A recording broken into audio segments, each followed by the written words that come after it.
Bonjour à tous, je suis ravie de vous retrouver aujourd'hui pour cette nouvelle vidéo. Alors, je voulais revenir sur la vidéo de la semaine dernière parce que je vous avais promis un guide et en fait, il n'a pas été mis en ligne. Alors, ce que je vous propose, c'est de le découvrir ensemble à travers un PowerPoint. Alors, je vais mettre en partage ce PowerPoint que je vais vous présenter. Alors, je vais aller chercher hop, le partage. Voilà, ça va arriver. Voilà, donc là, je vais être en partage et je vais mettre en diaporama. Voilà, alors en fait, ce guide, c'est les démarches à suivre pour mettre à jour votre compte CPF et pour pouvoir acheter des formations, dont le bilan de compétences que l'on vous propose, pour prendre votre envol professionnel et vivre une vie pleine de sens. Alors voilà comment se présente l'interface si vous allez sur mon compte de formation.gouv.fr.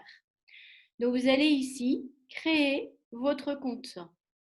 Une fois que vous avez créé votre compte, alors pour le créer, vous avez deux manières. Soit vous passez par France Connect, qui permet de se connecter à plusieurs services de l'État, ou bien, comme moi je l'ai fait, de remplir le formulaire. On va vous demander votre nom de naissance, numéro de sécurité sociale et la clé. Votre téléphone fixe et votre téléphone portable, c'est optionnel, vous n'êtes pas obligé de l'indiquer.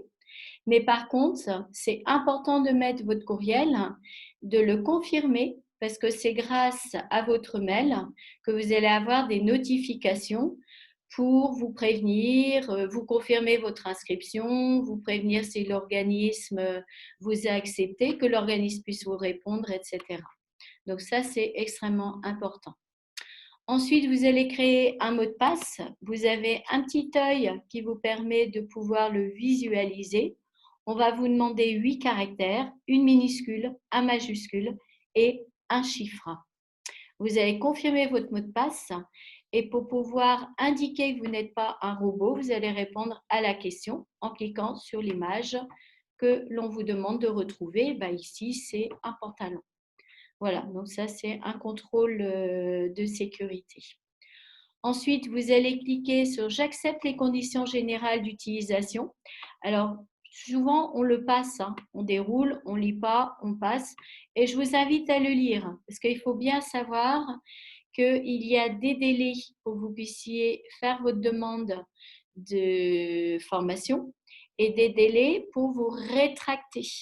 Sinon, vous pouvez avoir, il me semble, des pénalités. Je n'ai pas été revérifiée, mais si vous ne voulez pas que votre compte CPF soit débité, je vous invite quand même à lire les conditions générales d'utilisation.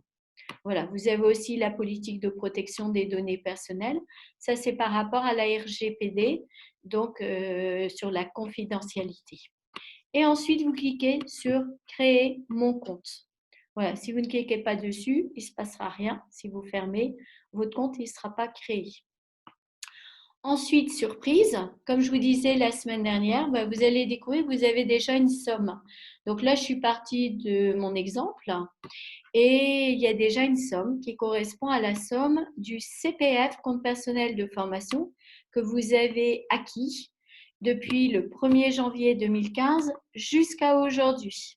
Alors, jusqu'à aujourd'hui, année 2019 inclus, puisque au 30 juin, tous les comptes étaient mis à jour de l'année précédente. Donc, vous avez votre année 2019 dessus. Par contre, à côté, là ici, c'est indiqué un nombre d'heures DIF. Et en fait, quand vous allez sur le compte, il n'y a rien indiqué. Parce que c'est à vous d'aller mettre vos heures de DIF qui seront transformées systématiquement en euros.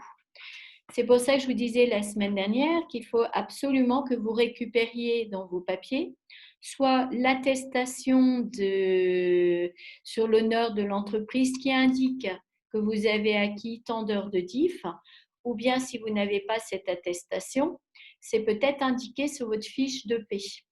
Voilà, si vous n'avez rien de tout ça, eh bien, il va falloir faire la démarche de recontacter l'entreprise de l'époque dans laquelle vous étiez au 31 décembre 2014 pour pouvoir lui demander un duplicata de cette attestation.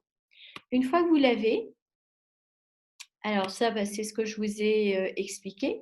Et une fois que vous l'avez, eh bien, vous allez pouvoir retourner sur votre compte où est marqué, indiqué votre nombre d'euros que vous avez acquis. Et juste en dessous, vous allez pouvoir aller cliquer sur modifier mon DIF. Et quand vous allez sur modifier mon DIF, vous allez vous apercevoir que sur la colonne de gauche à saisir mon solde, il sera indiqué 0 heure. Ça va être à vous d'effacer le 0 et d'aller indiquer à la place le nombre d'heures que vous avez acquis.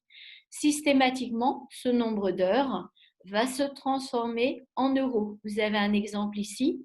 81 heures se sont transformées en 1215 euros que vous retrouvez, comme je vous l'ai montré, inscrit en dessous de la somme CPF. Voilà. Alors, je remonte juste au-dessus. Ce que je vous disais la dernière fois, c'est extrêmement important d'être attentif et de faire attention. C'est la dernière année où il est possible de rapatrier votre DIF. Au 31 décembre 2020, le DIF sera définitivement perdu. Donc, si vous avez un temps plein que vous avez effectué sur les 5 ans avant le 31 décembre 2014, ou même avant, vous n'avez jamais utilisé votre DIF et que vous cumulez 120 heures, vous avez au 1er janvier 2015 perdu 1800 euros. Donc ça, c'est extrêmement important et j'insiste là-dessus. En regardant sous la fenêtre du DIF que vous avez saisi, vous allez avoir en dessous cette attestation ou bien la fiche de paie que vous allez devoir télécharger sur le site pour pouvoir rendre visible cette preuve auprès de la Caisse de dépôt et consignation.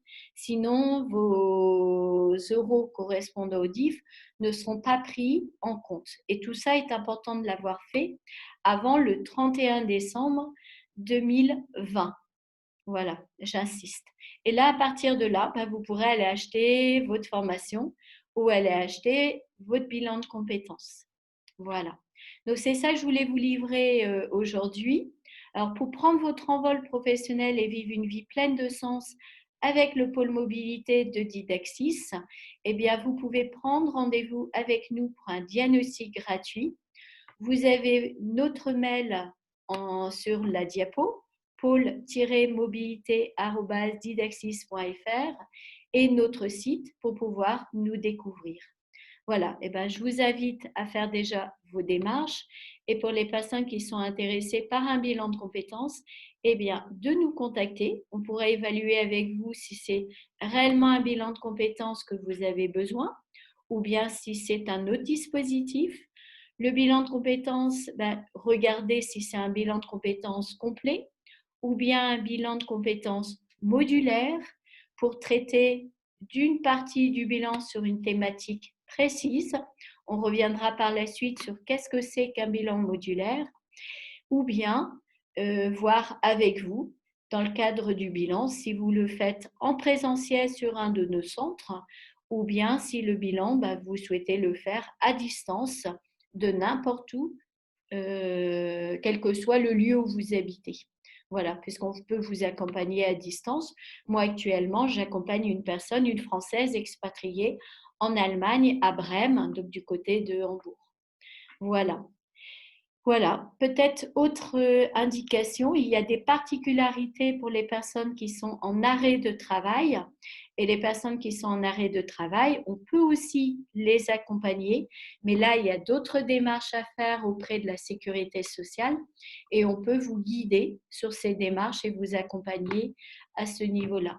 Voilà, sur le Nord, on a un partenariat avec Pôle Santé Travail Grand Lille pour pouvoir mener ces bilans.